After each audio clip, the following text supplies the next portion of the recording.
سرخط خبرها: تاجیکستان به قزاقستان 200 نظام فرستاده است. بانکمت کار نمی کند. تاثیر حادثه های قزاقستان به کاری بانک ها در تاجیکستان. و ترکش در یک مرکز طبابتی در شهر وحدت 6 نفر را زخمی کرد.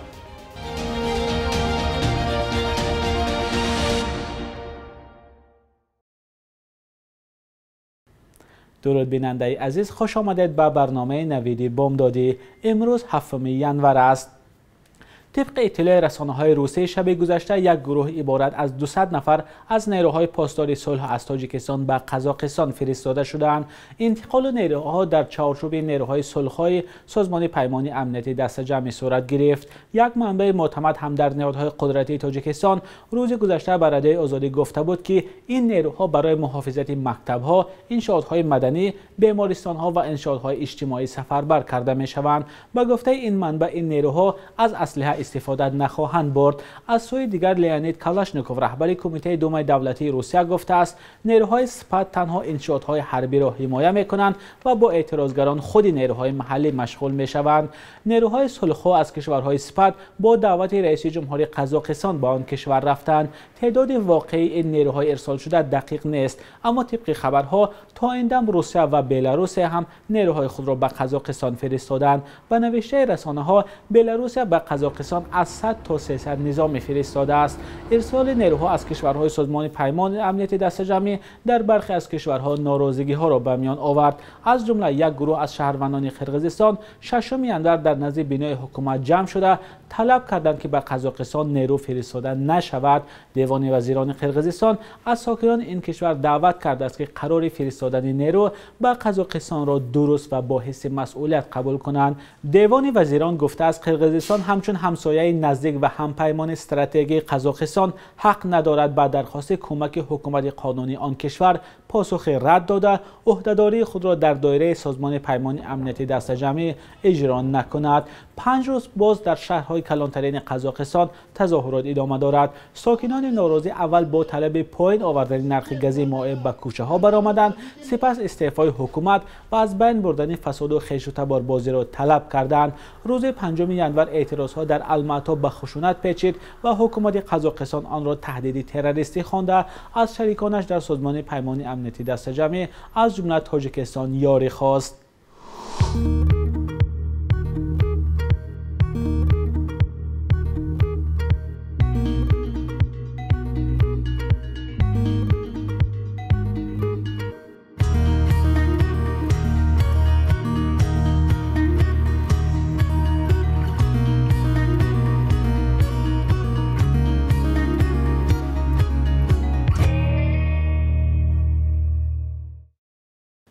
اعتراض و ناآرامی‌های دوامدار در قزاقستان به کاری کمیش 3 بانک در تاجیکستان الف، آریان بانک و خلق بانک مشکل ایجاد کرده است. مسئولان آریان بانک روز 6 ینور گفتند در رابطه با پیدا شدن مشکل در کار پروایدر علاقه در حدود قزاقستان در بانکمت، ترمینال و پرداخت‌های آنلاینی ممکن است مشکل پیش آید. بانک الف هم نوشت از سبب کارهای تکنیکی در اینترنت پروایدرهای قزاقستان عملیات با کارت‌های ویزا و بانکمت‌ها موقتاً قطع گردیدند. بانک‌های دیگری تاجیکستان درباره پیدا شدن مشکل در استفاده کارت‌های ویزا هیچ خبر ندادند. بانک الف شب گذشته در خبرنامه گفت مشکل برطرف شده است. یک مسئول بانک ملی تاجیکستان روز 6 ینور با شرط ذکر نشدن نامش به رادیوی آزادی گفت بر علاوه بانک الف و آریان بانک در کار خلق بانک تاجیکستان هم کمبودی پیدا شده است. خلق بانک تاجیکستان حالا با مرکز یعنی با خلق بانک قزاقستان علاقه ندارد و از این رو در کارش مشکل پیش آمده است. امیدواریم که تا فردا این مسئله حل خود را پیدا میکند، گفت همصحبت ما. اما این مسئول بانک ملی افزود دادن قرض یا استفاده از کارت های ملی الف و آریان بانک هیچ کمبودی ندارد. بانک الف هم در بیانیه‌اش این نکته را تصدیق کرده گفته است که برای پرداخت ها می توانید توازن برنامه الف مابی و کارت ملی را استفاده برید. حالا دقیق نیست که مشکل بانک‌های تاجیکستان کی پره حل می شود. بانکداران این را به وضع قزاقستان و پره برقرار شدن خط اینترنت در آن کشور پیوند دادند. بیننده عزیز، شما روزهای اخیر به این مشکل دچار شدید؟ لطفاً نظر خود را در این باره نویسید.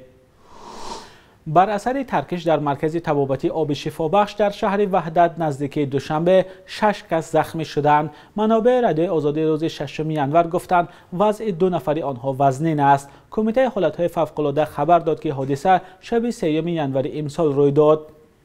از ترکش ناگهانی چند جای بدن 6 نفر سوخته است. مجروحان در شفاخانه بستری کرده شدند. گفتند در کمیته مقامات میگن هنوز سبب ترکش معلوم نیست، اما تشخیص روز 5 ینور نشان داده است که در ترکیب آب طبابتگاه گاز پروپان موجود است. مقامات ازبکستان تصمیم گرفتند صادرات گاز طبیعی را به کشورهای همسایه با شمول روسیه پره قطع کنند. در این باره خبرگزاری روسی اینترفاکس با استناد به وزارت انرژتیک ازبکستان خبر داده است. تصمیم مذکور بعد 5 روز آغاز اعتراضات در قزاقستان ضد بالاروی نرخ گاز گرفته شده است. در حال حاضر به روسیه گاز صادرات نمی شود و در سال 2022 نیز در نقشه نیست. گفتند در وزارت. به اطلاع اینترفاکس ازبکستان فعلا تنها به چین گاز صادر می‌کند. در 10 ماه اول سال گذشته به چین 4 میلیارد متر مکعب گاز صادر شده است که نظر به سال 2020 بیشتر است. осон ва дастрас хабарҳои навро аз канали телеграми радиои озодӣ пайдо кунед.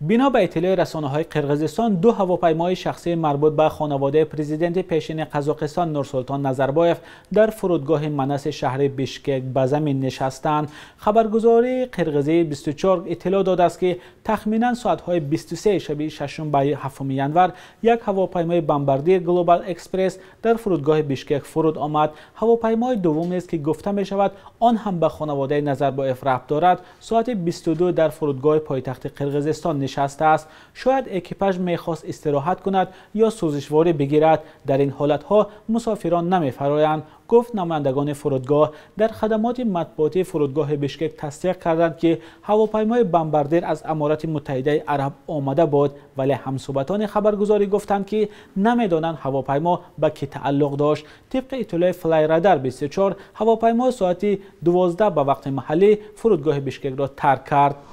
بخش یک روز تاریخ را همکارم خرامان بقازاده تقدیمتان میکند که مهمترین تحولات تاریخی در روز 7 ینور را فرا میگیرد.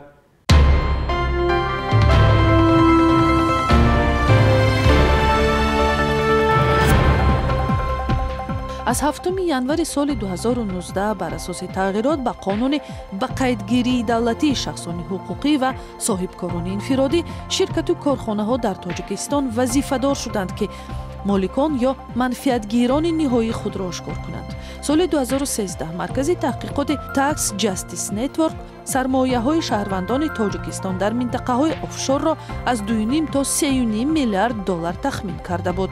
бузургтарин манотиқи офшорӣ дар Швейцария, Люксембург, Бритониё, Амрико ва Сингапур воқеъ буда, масалан ширкати пулшинии IRS дар ҷазираҳои Вирҷиния сабти ном шудааст. 7 январи соли 2020 вазорати беҳдошт дар тоҷикистон дастур дод ки писаронро пеш аз хатна ҳатман аз ташхиси вируси норасоии масунияти бадан ё ВИЧ гузаронанд. сабаби чунин тасмимро ба афзоиши ин бемории сироятӣ дар кишвар аз ҷумла дар миёни кӯдакон рабт доданд. ин талабот дар ҳоле ҷорӣ шуд ки аз 1 январи соли 2019 хатнаи писаронро дар хона манъ карда ин корро ба дӯши муассисаҳои тиббӣ вогузор карданд. 7 январи соли 1950 таваллуди Муқаддас Набиева аст ки яке аз ситораҳои тобони эстрадаи тоҷики солҳои 1970 ба ҳисоб меравад. ӯ ҳамагӣ 29 сол умр дид, чун дар як садамаи автомобилӣ ҷон дод, вале тавонист даҳҳо тарона иҷро кардаву ба дили ҳаводоронаш роҳ ёбад. таронаҳои ӯ Нури ман, Шарораи хотираҳо, Бодисабо ва дигарҳо имрӯз ҳам танҳо бо садои ӯ бознашр мешаванд. قرب روبل روسی در برابر اسعار ملی سامانه باز هم پست شده است. حالا در بانک‌های تاجیکستان 1000 روبل روسی را به 147 سامانه عوض می‌کنند. ارزش دلار در شبانه روز گذشته به تغییر مانده است. 100 دلار آمریکایی به 1130 سامانه برابر است.